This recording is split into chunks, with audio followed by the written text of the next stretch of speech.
the limit. I'm living, I live with no limits, I live in life. Handle my business. Please say the fuck up my business and lay it life. Sky's the limit. If I ain't in your top 5, I want smoke with your top 5. That's real shit. I ain't talking just to talk. I'm a dog, I'm a bite. I ain't barking just to bark. I shut that light down when shit was getting dark. Me and my niggas so close, can't tell us apart. Welcome to Limitlessly Leveling, man. I got my boy Rahi Patel, the videographer, on the show today, man. This is a blog series, so we just gonna tap in with the artist that's on here for the day. So basically, man, we just talking, chopping it up. No real content behind it. We just making something natural for the culture. So basically, this guy, man, he helped me bring this vision to light, and I just wanted to give him his flowers at the beginning, man, because I just feel he the one that made this all possible for me, man. So, you know, ever since I met him, he just been straight up and down as a person for me. You know, whatever he could do to help, he's been there. You know, and I appreciate that, man. And I appreciate you, Mel. You on your way, man. You're gonna be a superstar, man. I envision all the great things for you, bro. Thank you. All the great things. Just helping me bring this to light, man. I appreciate that, man. I was how I started out, even searching, like, find you.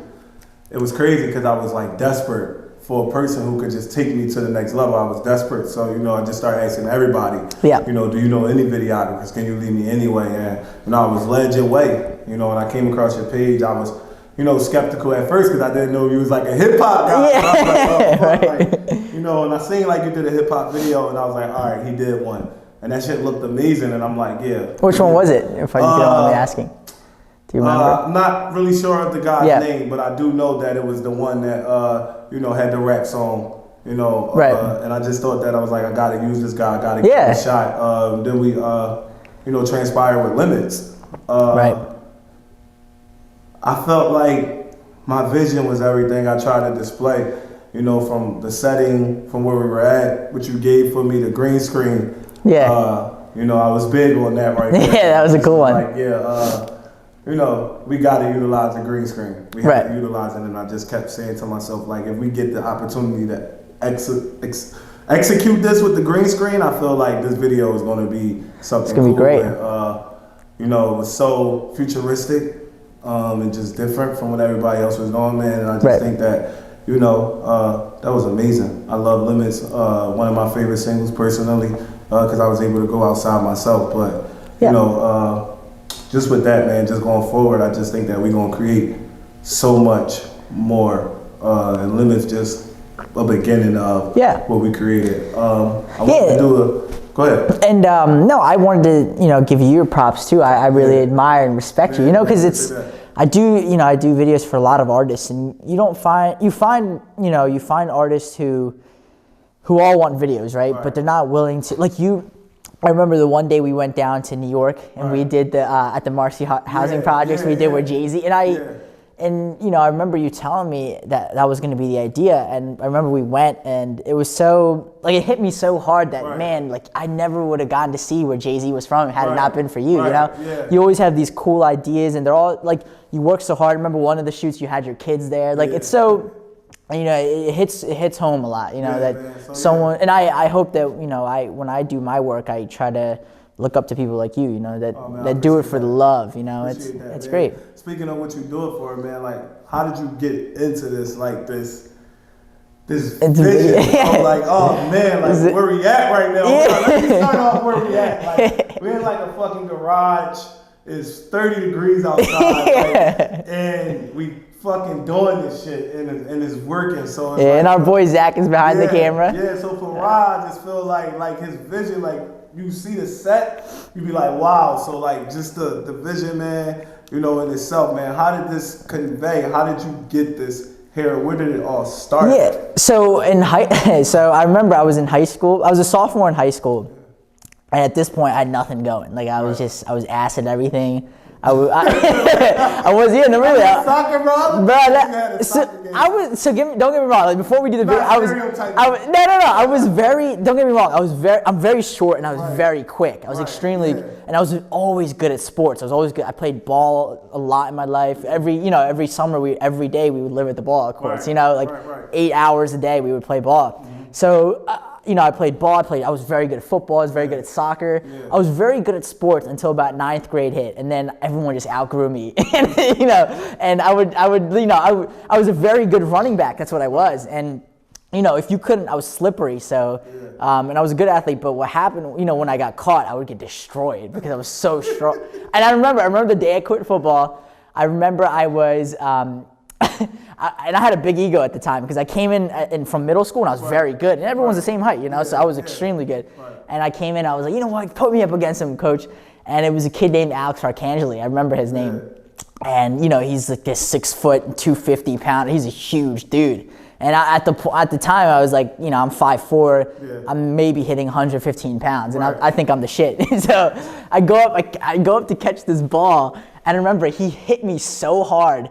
He hit me so hard where I couldn't even remember how hard I got hit, but he hit my legs, and I just remember waking up after a couple minutes. And the next day, I gave my pads in and I quit. And I was like, it's crazy because I quit football too. You did. We're gonna get back on topic, but it's crazy. Like, it wasn't that type of thing, but I saw something where this dude got paralyzed on a kickoff play, and he wasn't even in a contact play. He just landed wrong on a tackle, and I said, I'm gonna try to do basketball. Right. It's not it. It's not it for me. So exactly. Football was my favorite sport. I was a football star before basketball even started. Before I even got really, exceptional at basketball, I was a football star. Right. Albany Eagles.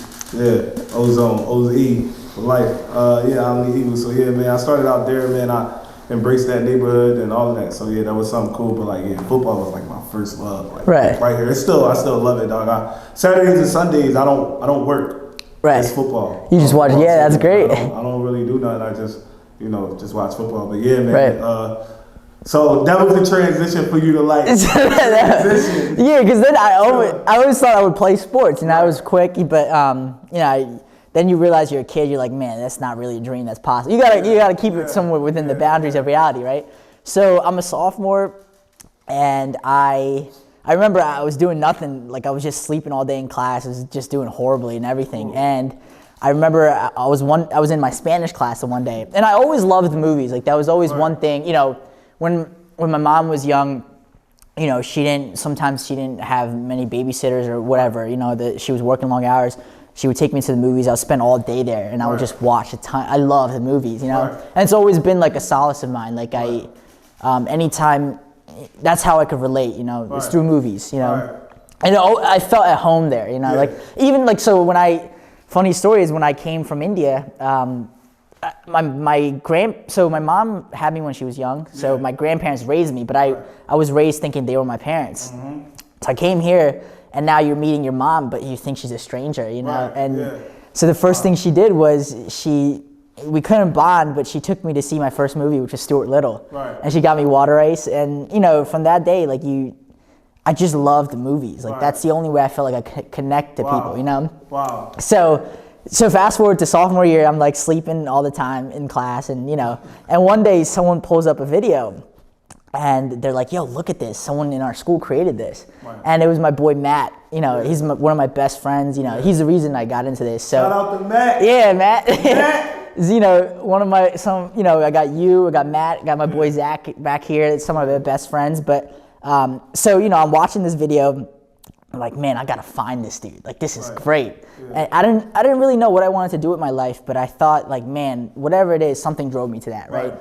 So I track him down. I track down the film program, and I'm like, all right. At this point, people had told me, yo, sign up for this class. It's a popular class. I'm like, fuck that. I'm not doing that. So I was already too late at that point, So I went to the teacher. I was like, hey, I'm sorry I was late. Is there any way I could get into this class? And he's like, we'll see. So next year I got in, and I met Matt. So then me and Matt, he kind of took me under the wing, and what he would do is he would drive me to shoots, right? And I would use his camera and his equipment. And he would just sit in the car for hours. He was a good friend, And he would sit in the car, and I would go shoot, and he would help me. And then slowly, we just, I just got more equipment, and just took a leap. You so know? It became a passion over time. It did, and it was always like I always loved it, but Right. it's like it's weird. Like the thing you thought you loved, like you didn't think you would come across it like that. Right. You know? And it's crazy that you said that about the movie because at the beginning of Limitlessly video, you did like the movie trailer. Yeah, yeah. Which made it crazy, like which made it like something crazy about to happen. Right. Put the suspense on it. You know, my vision for it was like the tribute to Kobe. You know, I felt like, although it may have not been, you know, a personal person that I've known, I felt like for me with Kobe, I just thought that like, damn, like I looked up to this person. I wanted to be like this person. Like I had Kobe fat head posters, all of that stuff in my room. So I felt like, you know, he was like my biggest influence, you know, when it came to like sports, especially basketball, and just trying to connect with that with like whatever I wanted to do in life, like his whole mentality. Never quit, work hard. You know, you see me, like you see